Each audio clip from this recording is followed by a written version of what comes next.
તમે બ્રહ્મસંબંધ મંત્ર, જ્યારે આપણે છેલ્લા દિવસે બ્રહ્મસંબંધ મંત્ર ઉપર લઈશું ત્યારે એની ચર્ચા કરીશું કે બ્રહ્મસંબંધ મંત્રમાં જ્યારે તમે બોલો છો ત્યારે મંત્રમાં બધાનો સમર્પણ તમે કરાવી દો છો, એટલે તમારા થકી એમનો સંબંધ પ્રભુ સાથે થઈ જ જાય છે.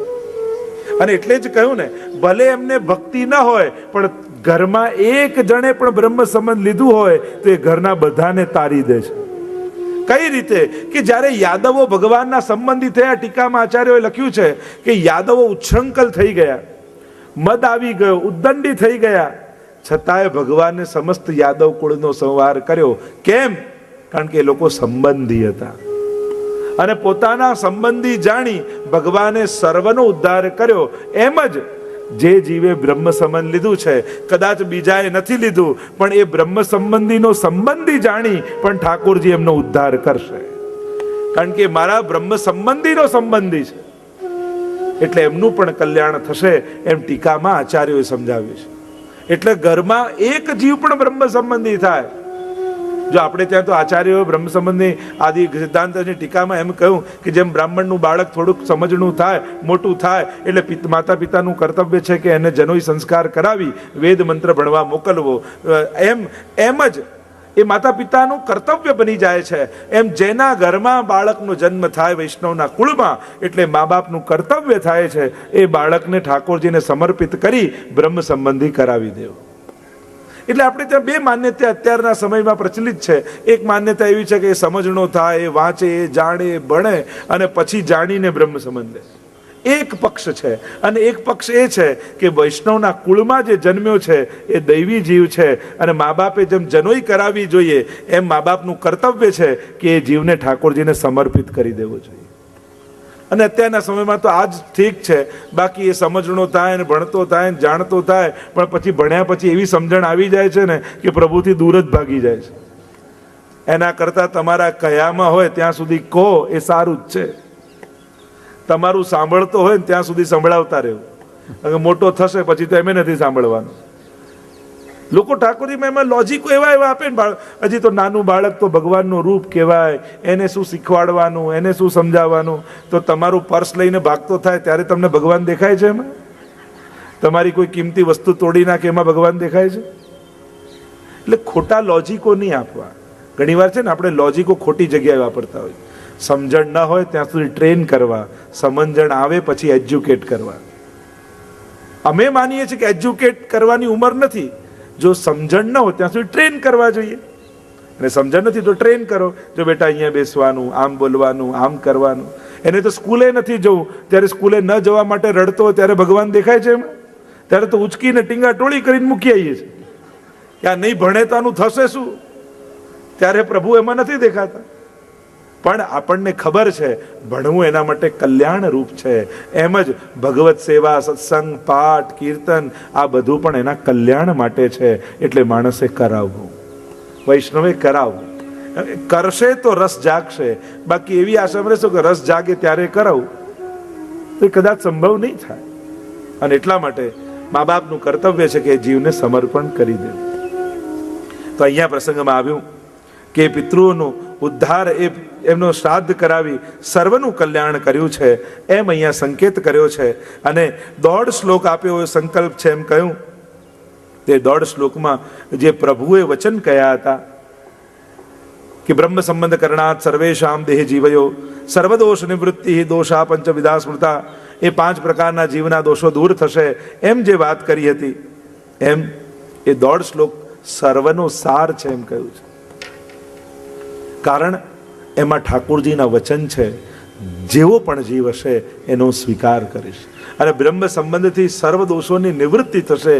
એક માર્ગમાં પ્રવેશ માટેનો એક પ્રધાન સિદ્ધાંત છે. એટલે કે એમાં સર્વ ભગવદ વાણીમાં સર્વ સાર આવી ગયો. એટલા માટે 1.5 શ્લોકમાં બધું જ આવી ગયું એમ કર્યું છે. આગળ પ્રસંગમાં એ જ પ્રસંગમાં 5મા જ પ્રસંગમાં કહ્યું કે ગુસાઈજી દામોદર દાસજીને નમસ્કાર ન કરવા દેતા, દંડવત ન કરવા દેતા, ચણસ્પર્શ ન કરવા દેતા. કારણ એવો ભાવ રાખતા કે દમલાજીના હૃદયમાં મહાપ્રભુજી બિરાજે છે, સાક્ષાત મારા મહાપ્રભુજીના સેવક છે. જો ગુસાઈજી આદર રાખે છે મહાપ્રભુજીના સેવક માટે. કૃષ્ણદાસ અધિકારીની વાર્તામાં તમે જુઓ, 6 માસનો વિયોગ ગુસાઈજીને કરાવ્યો અને ગિરધરજીને ખબર પડીને ત્યાં એમને કેદખાને પુરાવ્યા કૃષ્ણદાસ અધિકારીને. અને ગુસાઈજીના સમાચાર મળ્યા અને ગુસાઈજી ચોધાર આંસુએ રડવા લાગ્યા, મારા મહાપ્રભુજીના સેવકને આવો શ્રમ, એમને કેદખાને જવું પડે, મારા વલ્લભના સેવક છે. એવો આદર રાખતા અને પ્રતિજ્ઞા લીધી, જ્યાં સુધી મહાપ્રભુજીના સેવક આ કેદખાને બહાર નહીં આવે ત્યાં સુધી હું અન્ન જળનો ત્યાગ કરીશ. આવો અહોભાવ મહાપ્રભુજીના સેવક માટે રાખ. અને જ્યારે કેદખાને છોડાવ્યા, કૃષ્ણદાસ અધિકારીને વાત કરવામાં આવી, તમારા માટે ગુસાઈજી આવી પ્રતિજ્ઞા લીધી છે કે અન્ન જળનો ત્યાગ કરીશ. અને જ્યારે આવું ખબર પડી, દોડતા આવ્યા કૃષ્ણદાસ અધિકારી, ચરણમાં પડ્યા, પરમ કૃપાલ શ્રી વલ્લભ નંદન કરત કૃપા નિજ હસ્તદે માથે. અને ત્યારે એ કીર્તન ગાયું, પરમ કૃપાલ શ્રી વલ્લભ નંદન. વલ્લભ નંદન કહ્યું, ગુસાઈજી ન કહ્યું. કારણ ગુસાઈજી આદર કઈ રીતે રાખ્યો હતો વલ્લભના સેવક તરીકેનો, તો કૃષ્ણદાસ અધિકારીએ પણ આદર રાખ્યો વલ્લભના નંદન તરીકેનો. આ વલ્લભના વંશજ છો, મારા માટે વલ્લભ રૂપ છો, એ સમયે દંડવત પ્રણામ કરી દીધા છે. આવો ભાવ આપણે ત્યાં, અને અમને હજી ખ્યાલ છે, હજી અમારે ત્યાં જ્યારે વડીલો, અમારા વડીલોના જ્યારે સેવકો આવે ત્યારે એમનો એવો આદર રખાય છે. અમારા તાજી મહારાજના સેવક છે, અમારા પિતાશ્રીના સેવક, આવો અહોભાવ અમારે ત્યાં રખાય છે. આવું એક મર્યાદા છે. અને એટલા માટે ગુસાઈજી એમને ચણસ્પર્શ ન કરવા દેતા. અને ત્યારે સ્વયં મહાપ્રભુજી આજ્ઞા કરી કે દામોદરદાસ, તું ગુસાઈજીના ચરણસ્પર્શ કરજે. અને જ્યારે મહાપ્રભુજી આજ્ઞા કરી ત્યારથી દામોદરદાસજી ચરણસ્પર્શ કરવા લાગ્યા. ગુસાઈજી ના કહે કે આપ મહાપ્રભુજીના સેવક છો, આપને ચરણસ્પર્શ નહીં કરવા દો. અને ત્યારે દામોદરદાસજીએ કહ્યું કે મને મહાપ્રભુજી આજ્ઞા ભઈ છે, મહાપ્રભુજી મને દર્શન આપ્યા છે અને આજ્ઞા કરી છે કે રોજ ગુસાઈજીનું ચરણોદક તું લેજે. અને જ્યારે મહાપ્રભુજી આવી આજ્ઞા કરી ત્યારથી ગુસાઈજી નિત્ય લેતા. આમ ભાવ પ્રકાશ બતાવ્યો કે ગુસાઈજી અને મહાપ્રભુજીમાં અભેદ જાણવું. ગુસાઈજીના હૃદયમાં શ્રી મહાપ્રભુજી સદાય બિરાજે છે. જેમ ગુસાઈજી દમલાજીમાં જોતા કે આમના હૃદયમાં મહાપ્રભુજી છે અને એટલે ચરણસ્પર્શ ન કરવા દેતા, પણ ગુસાઈજીના હૃદયમાં મહાપ્રભુજી છે એવો ભાવ રાખીને દમલાજી દંડવત ન કરતા. એટલે મહાપ્રભુજી સંકેત કર્યો કે અમારા ભેદ સ્વરૂપમાં ભેદ ન જાણતા. અને ત્યારે આચાર્યજીનો ભાવ રાખી અને મહાપ્રભુજીનો ભાવ રાખી દામોદરજી દંડવત કરતા. અને એટલા માટે ગુસાઈજી એમને દંડવત કરવા દેતા, કારણ કે જ્યારે ગુસાઈજીને દંડવત કરતા ત્યારે ગુસાઈજીમાં સાક્ષાત મહાપ્રભુજી જોઈ અને દામોદરજી દંડવત કરે. એમ ભાવ પ્રકાશમાં હરિરાયજી સમજાવ્યું. અને એટલા માટે ભાવ પ્રકાશમાં હરિરાયજી કહે, જ્યારે પણ વલ્લભ કુલને પણ દંડવત કરો તો એ જ મહાપ્રભુજીનો ભાવ રાખીને દંડવત કરવા. એમ હરિરાયજી ભાવ પ્રકાશમાં કહે છે.